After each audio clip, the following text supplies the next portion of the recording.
ძიმერი აქციები მოხდა ნიდერლანდების პარლამენტში საქართველოს საკითხზე გამოსვლა. საერთაშორისო გამჭვირვალობის ხელმძღვანელი ეკაგი გაური საქართველოს მიმართ იმ პროცედურების დაწყებას ითხოვს, რომლებიც რეკომენდაციის სახით ეუთოს მოსკოვის მექანიზმის ფარგლებში მომზადებულ დასკვნაშია გაწერილი. გიგაური ნიდერლანდებს, როგორც სისხლის სამართლის და საერთაშორისო სასამართლოების მასპინძელს თხოვს, ორივე სასამართლოში საქართველოს ხელისუფლების წინააღმდეგ სამართლებრივი დავების დაწყება ითავოს.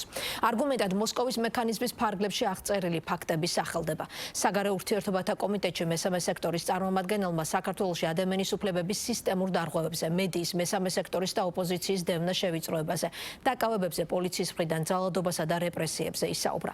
იყო მოწოდება ერთ-ერთ სადამსჯელო ინსტრუმენტად სანქციების დაწესებისკენაც. ოპოზიციის ნაწილი მოთხოვნა სრულად იზიარებს და ფიქრობს, რომ 24 ქვეყნის და 4 ქართული ოპოზიციური პარტიის მოთხოვნით ეუთოს მოსკოვის მექანიზმის ფარგლებში შექმნილი მისიის მიერ მომზადებული დასკვნა სამართლებრივი პროცედურა აუცილებლად უნდა მოხდეს. დავალება უცხო ძალების ჩარევით ხელისუფლების შესაცვლელად. ასეთია მმართველი გუნდის პასუხი. ყველაზე ახლო წარსულში ეს იყო საბჭოთა კავშირის დროს, როდესაც მოსკოვში გარბოდნენ ქართველები, რომ სხვადასხვა თანამდებობები მიეგოთ და ხელისუფლებაში ყოფილიყვნენ. დღეს ზოგიერთისთვის ეს არის, ჰააგა და ბრიუსელი. ასე რომ ეს არის მხოლოდ კიდევ ერთხელ ილუსტრაცია უცხო ინტერესების მოქმედი ჯგუფების გარე და შიდა ძალების ინტერესების მორიგ ლუსტრაცია და სუვერენული სახელმწიფოს შიდა საქმეებში ჩარევის კამპანიის მორიგ მაგალითად პარლამენტის თავმჯდომარე ამჯერად ნიდერლანდების საკანონმდებლო ორგანოში გამართული სხდომის იმ ნაწილს მიიჩნევს, სადაც დეპუტატების ნაწილმა საქართველოდან ჩასულ ეკაგი გაურსა და გიორგი რუხაძეს მოусმინეს და სადაც საქართველოში მოქმედი არასამთავრობო ორგანიზაციების ხელმძღვანელმა პირებმა ამჯერად ნიდერლანდელ პოლიტიკოსებს პირდაპირ მოუწოდეს კონკრეტული ქმედებების აუცილებლობისკენ. მათ შორის ისაუბრეს ეუთოს მოსკოვის მექანიზმის ფარგლებში ერთი მომხსენებლის მიერ შედგენილ დასკვნაზე და მიუთითეს დასკვნის იმ ნაწილზეც, რომლითაც პოლონელი ექსპერტი პატრიცია გრიჟებიკი აქცენტს რომის სტატუტის მონაწილე სახელმწიფოების შესაძლებლობაზე აკეთებდა. ემსჯელად საქართველოში არსებული სიტუაციის, ჰააგის სისხლის სამართლის სასამართლოში გადამისამართების თაობაზე. საქართველოს მხარდაჭერა შესაბამისად ნიშნავს საერთაშორისო სამართლის იმ ინსტრუმენტების გამოყენებას, რომლებიც სწორედ აქ, ჰააგაშია. ჩვენ არ გთხოვთ, რომ ჩვენ ნაცვლად იბრძოლოთ, ჩვენ უკვე ვიბრძვით, მაგრამ თქვენი მხარდაჭერა განსაზღვრავს, მიიყვანს თუ არა ეს ბრძოლა დემოკრატიულ მომავლამდე, თუ უფრო ღრმა რეპრესიამდე.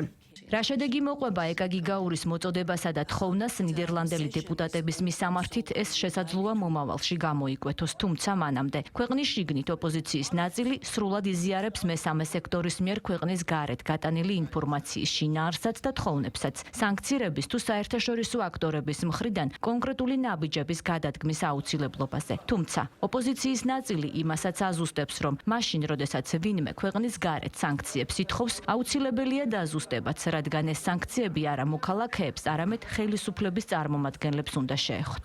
მათი განცხადებები მათ მიერ არის დაგეგმილი, მათ მიერ არის გაკეთებული, ამაზე მე დეტალურ განცხადებას ვერ გავაკეთებ. თავარი არის ის, რომ ქართველი მოსახლეობა არ უნდა დაზარალდეს და არ უნდა დაზიანდეს, შესაბამისად სანქციები არ უნდა დაწესდეს მოსახლეობაზე და უნდა წესდებოდეს მხოლოდ იმ ადამიანებზე, ვინც ძალადობს ჩვენს მოსახლეობაზე, ვინც არ ღვევს ადამიანების უფლებებს, ვინც უთხრის ძირს საქართველოში დემოკრატიას. როდესაც რეჟიმი ძალადობს საკუთარ ხალხზე, ბუნებრივია, მნიშვნელოვანი არის ჩვენი საერთაშორისო და დასავლელი პარტნიორების ჩართულობა და დახმარება, რადგან ფაქტები არის გამოვლენილი და ამაზე პასუხი ვიღაცამ უნდა აგოს. იმის და მიხედვით თუ უშუალოდ ჩამდენია, ამსრულებელია, დამკვეთია, სხვადასხვა რანგის პასუხისმგებლობა არსებობს, მათ შორის საერთაშორისო სამართლის პრინციპების მიხედვით. კი დემოკრატია ივანიშვილმა ქვეყანაში გააუქმა, კი სამოქალაქო ორგანიზაციები, არასამთავრობო ორგანიზაციები ფაქტობრივად აკრძალა და კი მედია არის შეზღუდული. აქედან გამოსავალი მხოლოდ არის ახალი არჩევნები და პოლიტპატიმრების გათავისუფლება და როდესაც ამას არ აკეთებ, ცხადია საერთაშორისო სანქციები არა მხოლოდ გაფართოვდება, არამედ იქნება დამანგრეველი ძალის და ამ ნანგრევში მოყვება ბიძინა ივანიშვილი ქართულ ოცნებასთან. ეს არის ქართველი ხალხის მხარდაჭერისთვის გაკეთება.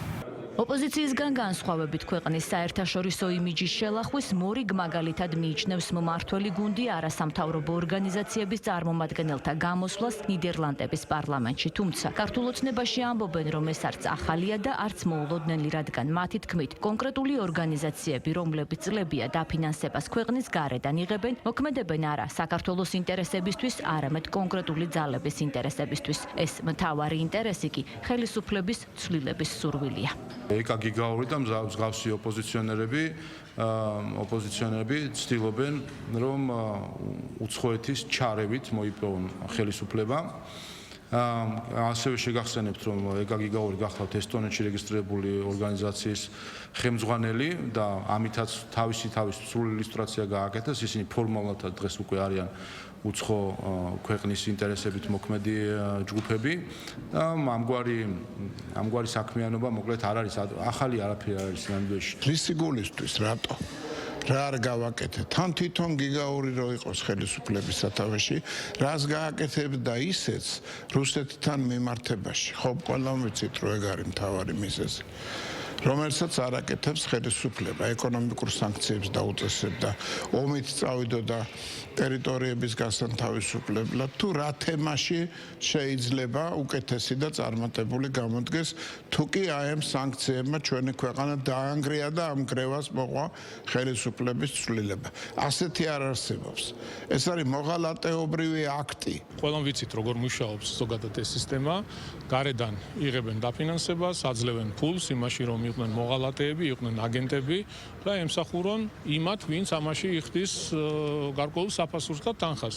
ჩვეულებრივი ნომრიანი აგენტები არიან, ხა რა გიკვირთ, რომ ქვეყნის წინააღმდეგ ამ ტიპის განცხადებებს აკეთებდნენ, ის რომ ვიზა ლიბერალიზაციის პროცესი შეჩერებული იყო, ის რომ კანდიდატის სტატუსი გაეუქმებინათ. რა თქმა უნდა, აი ქართველებს ვერ ვიტყვი, ეს მოღალატეები იყვნენ, ვინც ჩადიოდნენ ბრიუსელში, კაბინეტებში დარბოდნენ და თავადაც არ მალავდნენ ამ ყველაფერს, რომ ამით იყვნენ დაკავებული. მაშინ, როდესაც საკითხი ქვეყანაში მიმდინარე პროცესების ქვეყნის გარეთ გატანასა და სანქცირების თუ კონკრეტული ნაბიჯების გადადგმის თხოვნას ეხება, მმართველი გუნდი საუბრობს უახლოეს წარსულზეც. მათ შორის იხსენებენ ყველა იმ განცხადებას, რომელიც ოპოზიციისა თუ არასამთავრობო ორგანიზაციების წარმომადგენლებს სხვადასხვა ქვეყანაში ვიზიტისას ან ორგანიზაციაში ყოფნისას გაუკეთებიათ.